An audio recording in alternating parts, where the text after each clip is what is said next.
बहुत समय पहले की बात है। पराग मोती नाम का एक अमीर आदमी रहा करता था। उसकी 3 बेटियां थीं, गोपी, अक्षरा और नायरा। गोपी बहुत ही ज़्यादा सुंदर थी, इसलिए उसने उसका नाम सुंदरी रखा था। जबकि अक्षरा और नायरा बहुत ही ज़्यादा लालची और डायन किस्म की बहनें थीं। वो गोपी को बिल्कुल पसंद नहीं करती थी। समय गुजरता है और एक बार पराग मोती के सारे पैसे शिप के ज़रिए दूसरे देश जा रहे होते हैं कि अचानक वो सारे पैसे शिप के साथ पानी में डूब जाते हैं।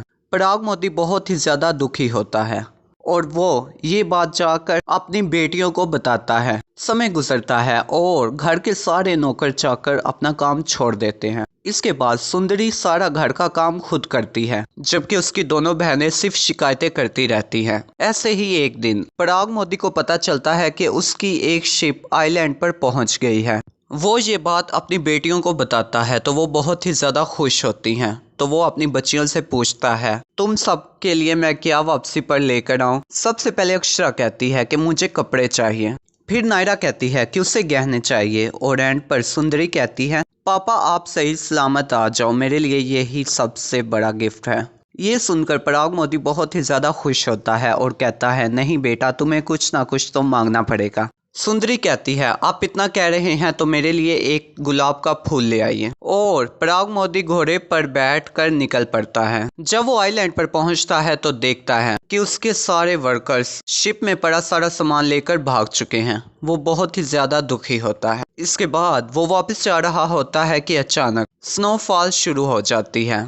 इसके बाद उसे रास्ते में एक महल नज़र आता है। महल के बाहर बहुत सारे संतरे के पेड़ होते हैं, लेकिन हैरानकुन बात यह होती है कि उनके ऊपर बर्फ नहीं गिर रही होती।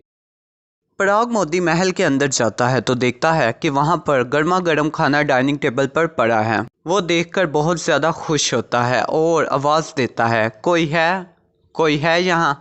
लेकिन कोई भी नहीं आता। इसके बाद पराग मोती खाना खाने लग जाता है। जिसके बाद वो कमरे में जाता है तो देखता है कमरा उसके लिए रेडी होता है और कमरे में उसके लिए कपड़े पड़े होते हैं। वो ये कपड़े पहनकर सो जाता है। सुबह जब उठता है तो वो देखता है फिर से गर्मा गर्म खाना पड़ा है। वो फिर से आवाज़ देता है, ये कौन है, ये किसने किया? लेकिन कोई भी नहीं बोलता। तो वो कहता है, तुम्हारा बहुत बहुत शुक्रिया। इसके बाद वो खाना खाने लग जाता है। अब पराग मोती बाहर निकलता है महल से तो देखता है कि वहाँ बहुत सारे गुलाब के फूल पड़े हैं। वो उनमें से एक गुलाब तोड़ता है। ठीक उसी बीच उसके सामने एक बहुत ही ज़्यादा डरावना मास्टर आ जाता है।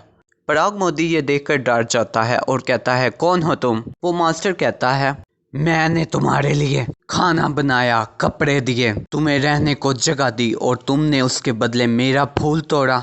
अब मैं तुम्हें छोड़ूंगा नहीं, तुम्हें सजा मिलेगी, बराबर मिलेगी। ये देखकर पराग मोती डर जाता है और कहता है, प्लीज़ मुझे यहाँ से जाने दो। मेरी एक बेटी ने कहा था कि पापा आप मेरे लिए फूल लेकर आइएगा, इसलिए मैंने ये तोड़ा है, मुझे माफ़ कर दो। तो वो मास्टर कहता है, ओह तुम्हारी एक बेटी भी है, तुम अपनी बेटी को मेरे पास छोड़ जाओ और कुछ दिन वो मेरे काम करेगी। अगर तुमने अपनी बेटी को मेरे पास ना छोड़ा तो मैं तुम्हें ढूंढ लूँगा और तुम्हें ख़त्म कर दूँगा। पराग मोती कहता है, जी मैं ये वादा करता हूँ। और इसके बाद वो मास्टर उसे तेज़ घोड़ा देता है। तेज़ घोड़े पर वो जल्दी से घर पहुँच जाता है और जाकर सारी बात अपनी बेटियों को बताता है। अक्षरा और नायरा गोपी पर बहुत गुस्सा होती हैं और अक्षरा कहती है, ए जन्म चली, तू भी तो कुछ अच्छा मांग सकती थी ना, कुछ गहने, कुछ कपड़े, लेकिन तुझे तो फूल चाहिए था ना। ये सारी तेरी गलती है, अब तू ही जा उस मास्टर के पास।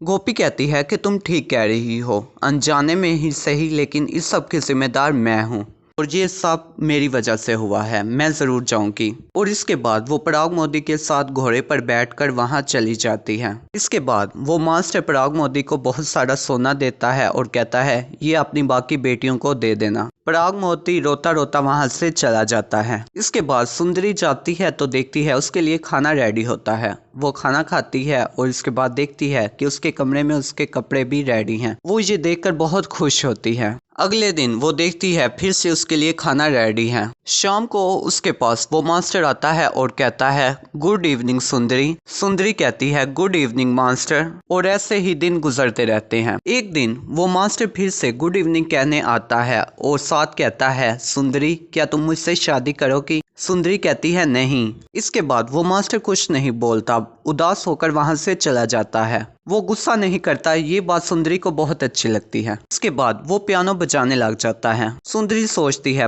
पता नहीं मैं यहाँ से कब निकलूंगी, कहीं अब पूरी जिंदगी मुझे इस मास्टर के साथ ही ना रहना पड़ जाए। वो मास्टर हमेशा सुंदरी के साथ बहुत अच्छा बर्ताव करता था। ये देखकर सुंदरी बहुत खुश होती थी। एक दिन सुंदरी को अपने पिता और बहनों की याद आने लग गई, तो वो उस मास्टर से कहती है मास्टर जी प्लीज क्या मैं अपने पिता के पास जा सकती हूँ एक हफ्ते के लिए। मैं आपसे वादा करती हूँ एक हफ्ते बाद मैं वापस आ जाऊंगी। ये सुनकर मास्टर कहता है मैं तुम्हारी बात कैसे टाल सकता हूँ सुंदरी, आज तक मैंने कोई तुम्हारी बात टाली है, तुम चली जाओ। लेकिन मेरी एक बात याद रखना, अगर तुम एक हफ्ते में वापस ना आई तो मैं मर जाऊंगा। तुम ये अंगूठी पहन लो, जैसे ही तुम ये अंगूठी पहन कर सो जाओगी तो तुम अपने घर में उठोगी, और अगर तुम वापस आना चाहो तो इस अंगूठी को उतार दो और फिर से सो जाओ। ये सुनकर सुंदरी कहती है थैंक यू प्यारे। मास्टर कहता है क्या मैं तुम्हें सचमुच प्यारा लगता हूँ सुंदरी। सुंदरी कहती है बिल्कुल, तुम मुझे बहुत प्यारे लगते हो, और सुंदरी अंगूठी पहनकर सो जाती है। इसके बाद सुंदरी अगले दिन उठती है अपने बिस्तर पर। सुंदरी की दोनों बहनें उसे अचानक देखकर बहुत ही ज्यादा गुस्सा हो जाती हैं कि अब ये कहां से आ गई। उसका पिता बहुत ज्यादा खुश होता है और वो अपने पिता के साथ हंसी खुशी रहने लग जाती है, यहाँ तक कि वो भूल जाती है कि एक हफ्ते के बाद उसे वापस जाना होता है। एक दिन वो सोई होती है तो ख्वाब में देखती है मास्टर नीचे गिरकर मार गया है, जिस पर सुंदरी उठती है और कहती है ओ नो मुझे तो वहां जाना था। उस मास्टर का पता नहीं क्या हाल हुआ होगा। तो वो अपने घर वालों को बता देती है और वापस चली जाती है। जब वो वापस जाती है तो देखती है कि मास्टर जमीन पर गिरा है, तो वो समझती है कि ये मार चुका है। लेकिन जब उसके पास जाती है तो देखती है कि उसकी सांसें चढ़ रही होती हैं। ये देखकर सुंदरी बहुत ज्यादा खुश होती है और जल्दी से उस मास्टर के ऊपर पानी फेंकती है। वो मास्टर उठ जाता है और कहता है सुंदरी तुम वापस आ गई, क्या तुम सचमुच मुझसे प्यार करती हो। सुंदरी कहती है हाँ प्यार।